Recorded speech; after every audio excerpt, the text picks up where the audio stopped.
ఉన్నారు. ఈ సమస్యలు పరిష్కారం చేయాలని చెప్పి ప్రధానంగా 13 నెలల బకాయి వేతనాలు జీతాలు రాక పండుగ పూట గడప వస్తున్న పరిస్థితి చిత్తూరు జిల్లాలో ఉంది. ప్రధానంగా ప్రభుత్వం ముఖ్యమంత్రి ప్రాతినిధ్యం వహిస్తున్న జిల్లా లేదా ప్రాతినిధ్యం వహిస్తున్న నియోజకవర్గంలో అత్యధిక మంది ప్రకృతి వ్యవసాయ సిబ్బంది ఉన్నారు. అందువల్ల ప్రభుత్వం చాలా ప్రతిష్టాత్మకంగా తీసుకున్న ప్రాజెక్ట్ ఇది.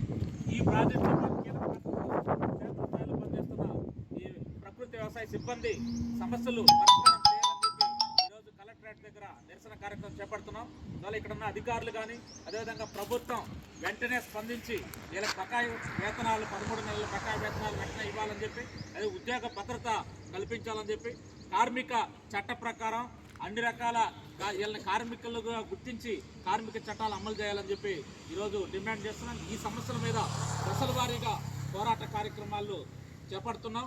ప్రధానంగా ఒక 15 రోజుల సమయం ఇచ్చి ఈ జిల్లా అధికారులకి 15 రోజుల సమయం ఇచ్చి ఆ సమయంలోపు వీళ్ళ పరిధిలో ఉన్న సమస్యలు పరిష్కారం చేయకపోతే మొత్తం పని పూర్తిగా ఆపేసి సమ్మెకు వెళ్ళే పరిస్థితి మేము సీరియస్గా ఆలోచిస్తున్నాం.